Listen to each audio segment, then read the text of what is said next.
Request the aforementioned newly elected senators to kindly rise in order that you may take your oath from your respective seats.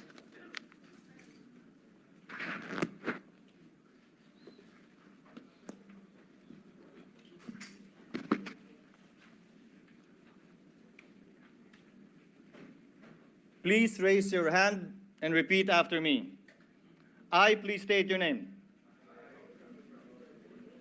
Having been elected to the position of senator, do hereby solemnly swear that I will well and faithfully discharge to the best of my ability the duties of my present position and of all others I may hereafter hold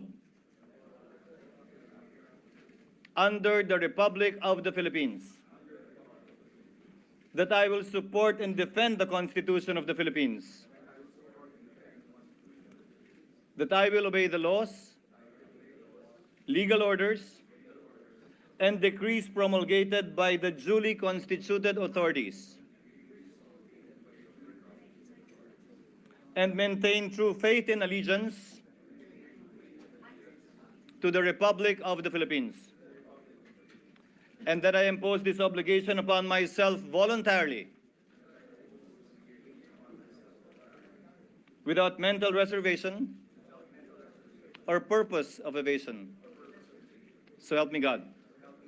Congratulations.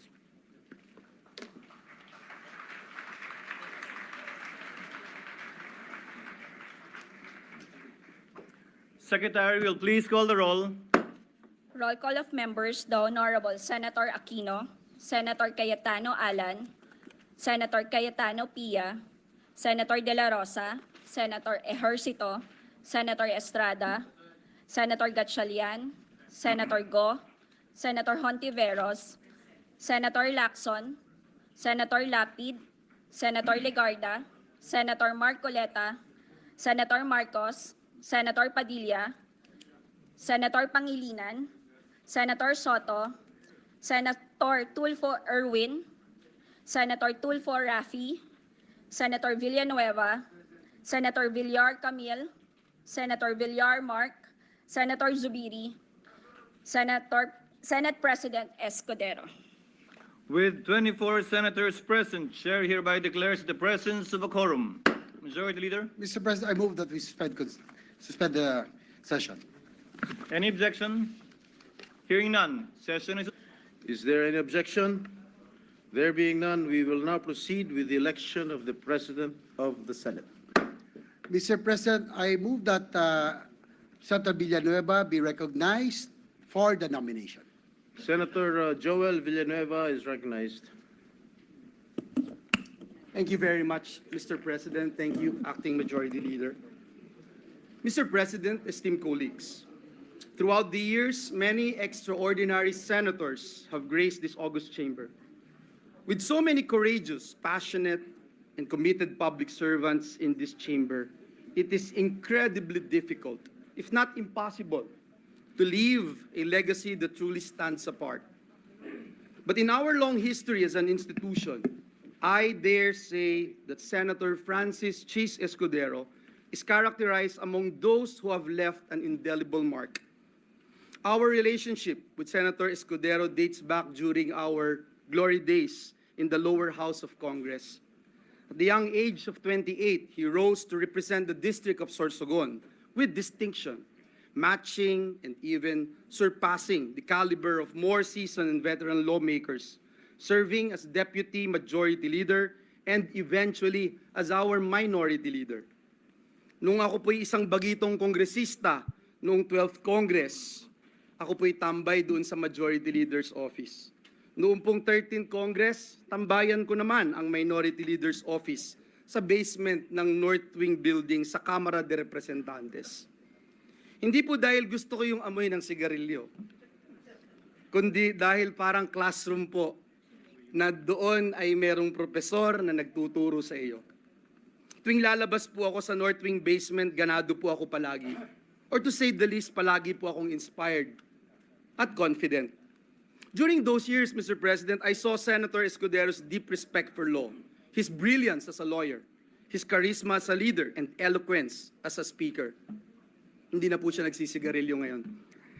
Mr. President, they say some people bring out the best in us. For me, that person is Senator Chiz.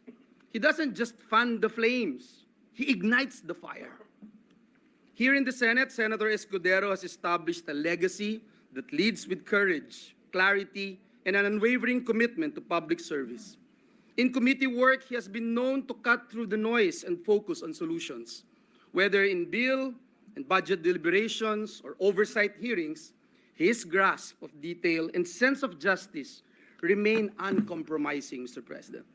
Although he assumed the Senate presidency midstream, Senator Escudero did not settle for less. And numbers don't lie. Under his leadership, a historic, Mr. President, a historic 216 laws were passed during the third regular session.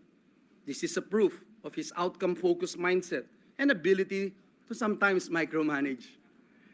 But the opinion of the Filipino people about the Senate is also an important measure.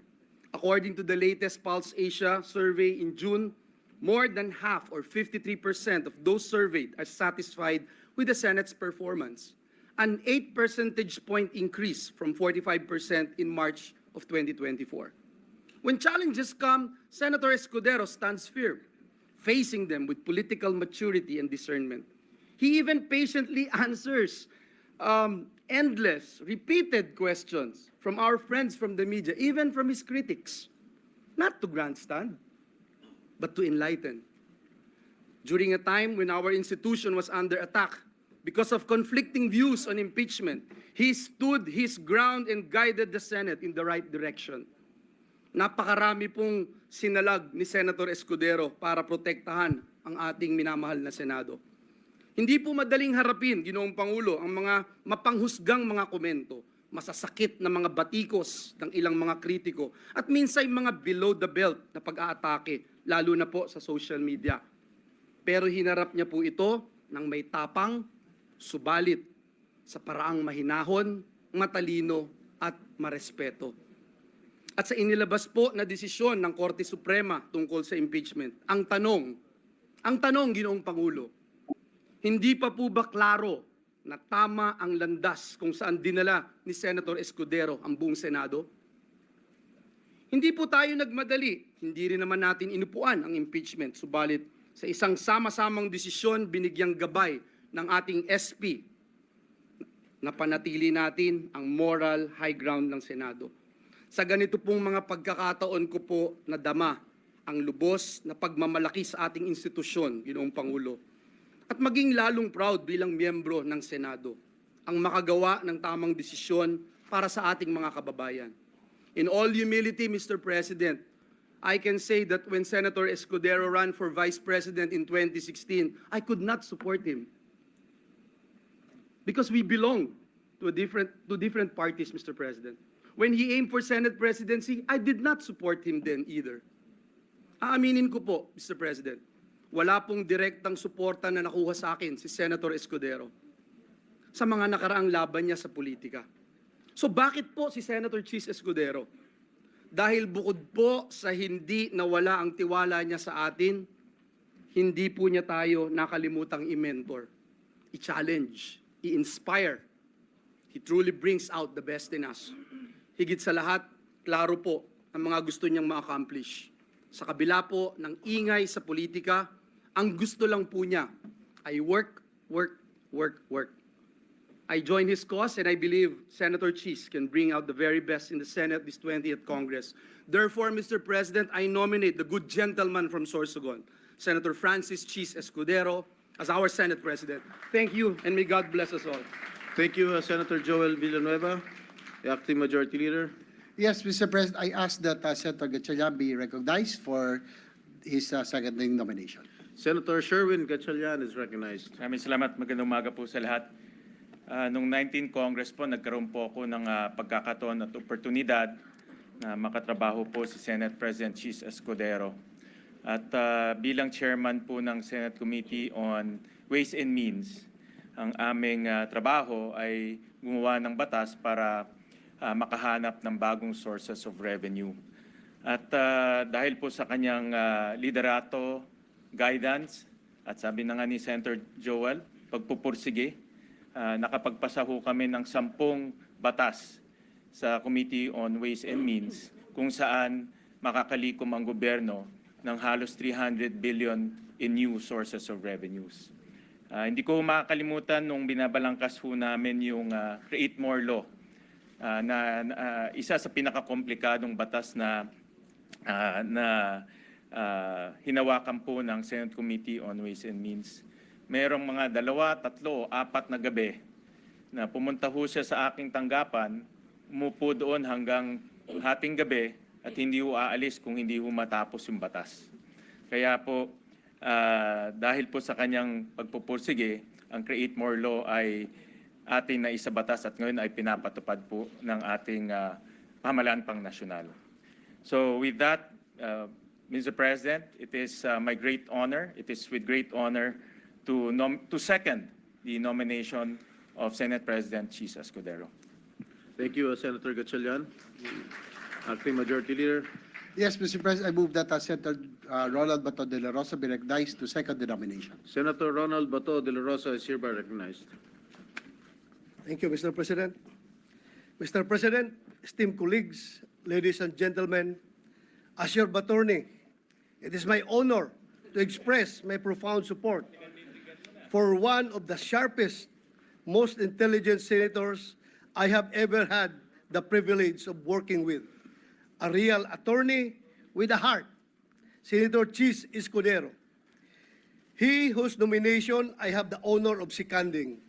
So we may call once again him Senate President.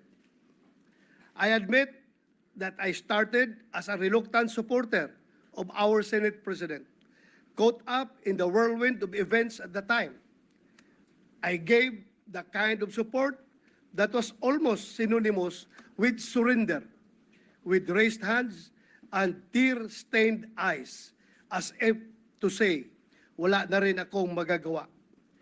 But in the last few months of the 19th Congress, he showed us how his steady hand and calm voice shielded the Senate from anything that gets in the way of our sworn duty to the people, from any threat to our mandate. Whether or not it is a coincidence that escudero means shield bearer, I do not know. But of this, I am sure, Senator Chiz has more than lived up to his name, safeguarding the Senate. In Senate President Escudero, we find exactly a leader who stands firmly at the forefront, ensuring that amid political fires, the Senate remains to be a body of still water that runs deep, reflective of the views and interests of the people. However, unlike a cold metal shield, his leadership warms our heart. With his almost transcendental adeptness, he comes up with a compassionate solution that works for all parties, especially for the Filipino people. And now, as I offer my support, once again, it is no longer an act of defeat or surrender. No longer to say, wala akong magagawa. Instead, it is one of conviction. We are making the right decision. The shield-bearer leader with a heart is the right choice. Maraming salamat, Mr. President, and I look forward to all that we shall accomplish in the 20th Congress. Thank you, Senator Bato de la Rosa. The Acting Majority Leader.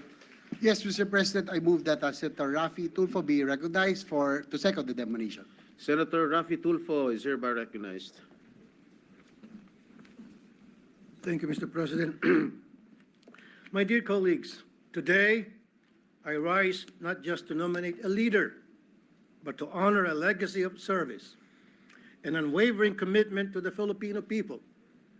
I proudly support the nomination of Senator Francis Chiz Escudero. More than anything, his experience and record in public service speaks for itself.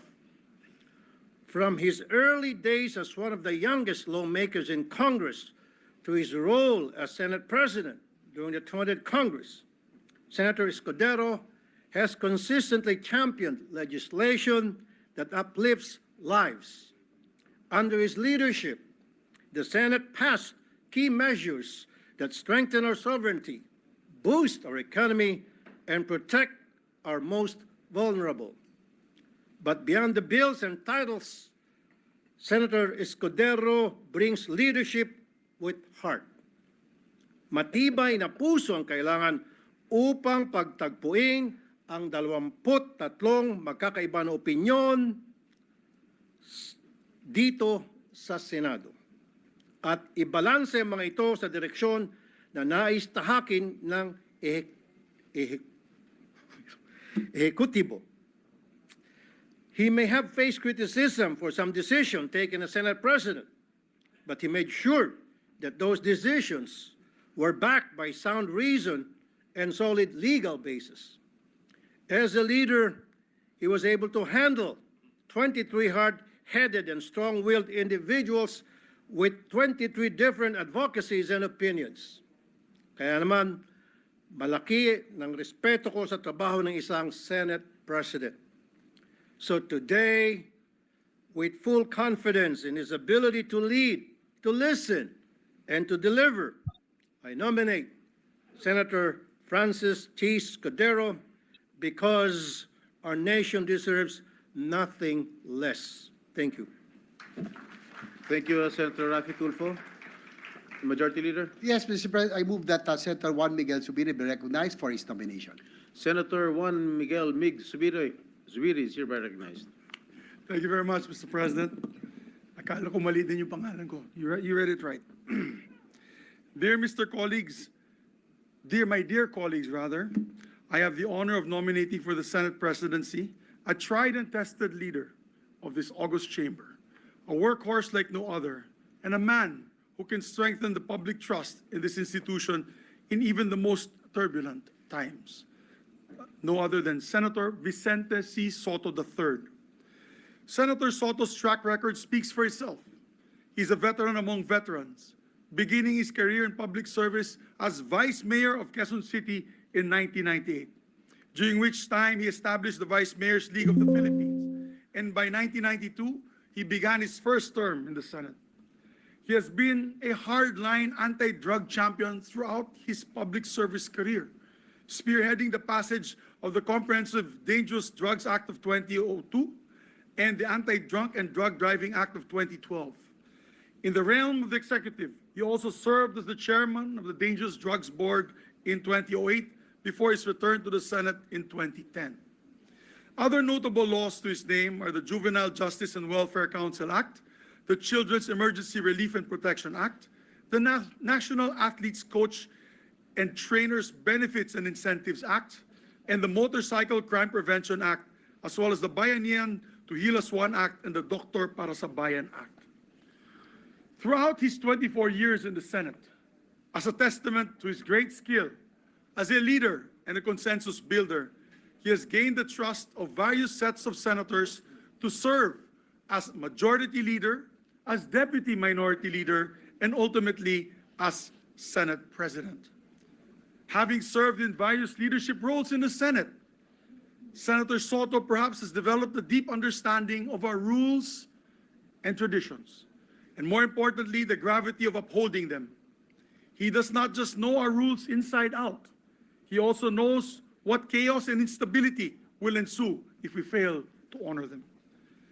The Senate stands for more than just a legislative function. It stands for the very best of our nation's democratic ideals. And as Senate President, Senator Soto was a traditionalist in the very best sense of the word, protecting the Senate's stand and legacy as a nation's last bastion of democracy. He led, and I'd like to add for the record that there was one time that his leadership was challenged because of his role of protecting each and every chairman, to allow each and every chairman the leeway to act in accordance to their committee structure and the ideals of their committee. And he never meddled with these traditions of the Senate. No. As a traditionalist, he's protecting always the Senate's standing and legacy as the nation's last bastion of democracy. He led with fairness and transparency and led as primus inter pares, first among equals. Walang linalamangan, ika nga. Under his leadership, the Senate had a healthy spirit and exchange of debates between the members. But also a spirit of unity that inspired trust and confidence in the Filipino people.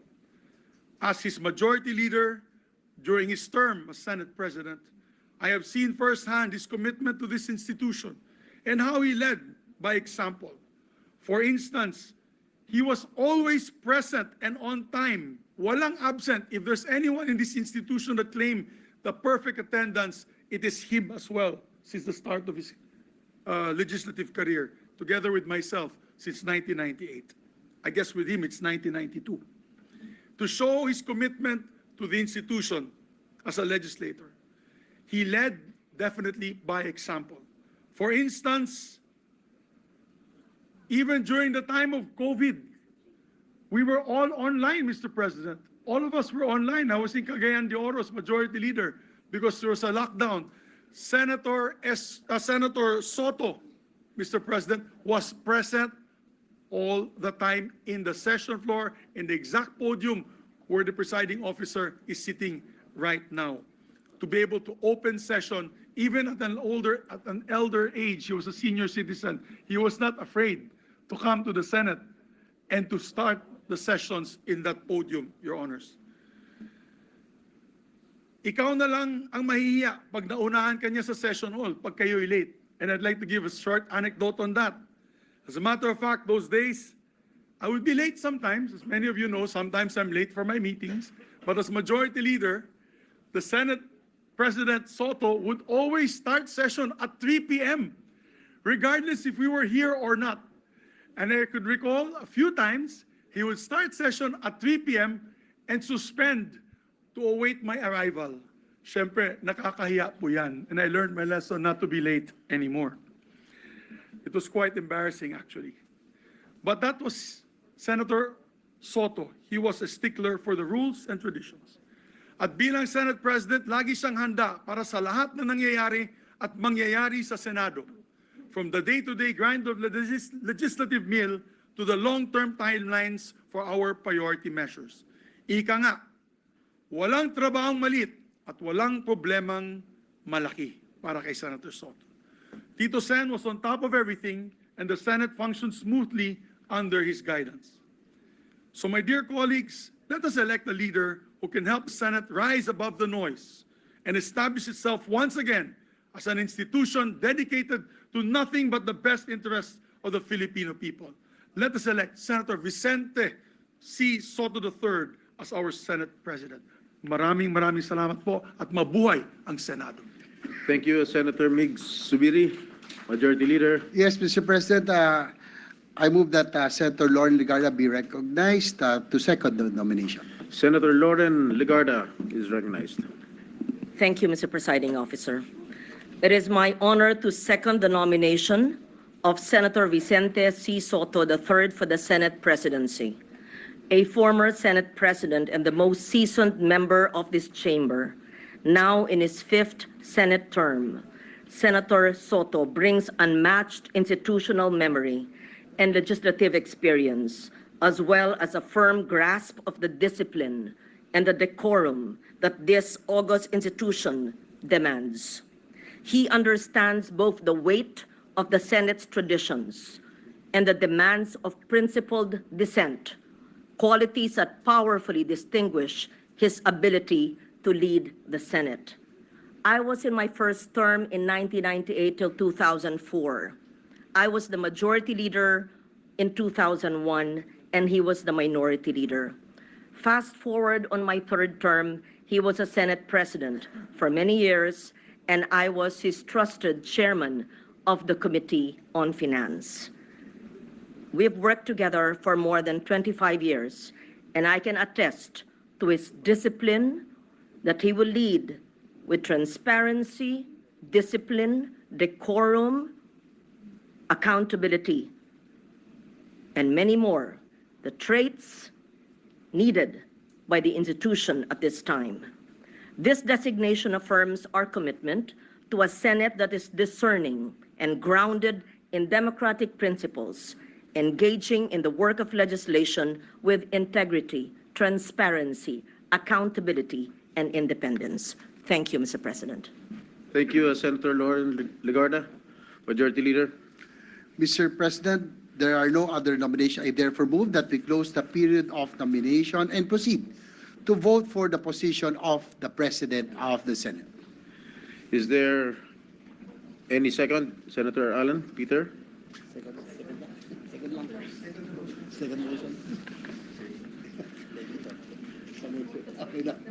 Is there any objection? There being none, the motion is approved. We shall now proceed to vote. Roll call vote, the Honorable Senator Aquino, Senator Cayetano Alan,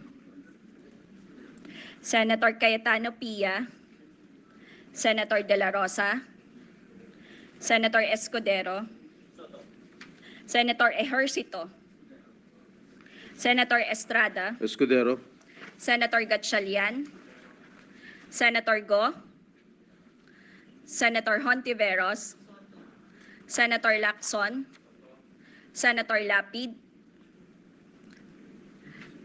Senator Legarda, Senator Marcoleta, Senator Marcos, what is the vote? Escudero. Hina. Escudero. Ba't mahina? Senator Padilla, Senator Pangilinan, And I'd like to explain my vote after the voting. Senator Soto, Senator Tulfo Erwin, Senator Tulfo Rafi, Senator Villanueva, Senator Villar Camille, Senator Villar Mark, Senator Zubiri,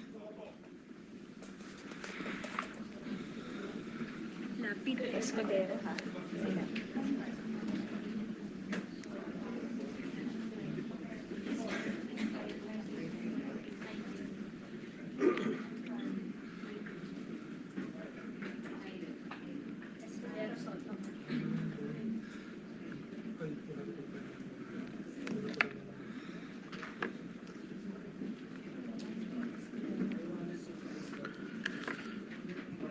There are 19 votes in favor of Senator Francis Chiz Escudero and 5 votes in favor of Senator Vicente Soto. Senator Francis Chiz Escudero is therefore elected President of the Senate. Senator Francis Pangilinan. Thank you, Mr. Majority Leader. Yes, session is resumed, Mr. President. Session is resumed. We shall now proceed with the oath taking. Considering the solemnity of the occasion, may we ask the members of the Senate and our guests to please stand.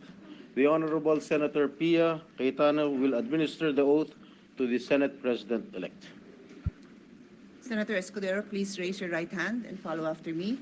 I state your name. I, Francis Chiz G. Escudero, Having been elected to the position of, having been elected to the position of Senate President, do hereby solemnly swear do hereby solemnly swear that I will well and faithfully discharge, that I will well and faithfully discharge, to the best of my ability, to the best of my ability, the duties of my present position, the duties of my present position, and of all other I may hereafter and of all others I may hereafter hold under the Republic of the Philippines, hold under the Republic of the Philippines, that I will support that I will support and defend the Constitution of the Philippines, and defend the Constitution of the Philippines, that I will obey the laws, that I will obey the laws, legal orders and decrees legal orders and decrees promulgated by the duly constituted authorities, promulgated by the duly constituted authorities, and maintain true faith and allegiance and maintain true faith and allegiance to the Republic of the Philippines, to the Republic of the Philippines, and that I impose this obligation upon myself voluntarily and that I impose this obligation upon myself voluntarily, without mental reservation or purpose of evasion. without mental reservation or purpose of evasion. So help me God. So help me God.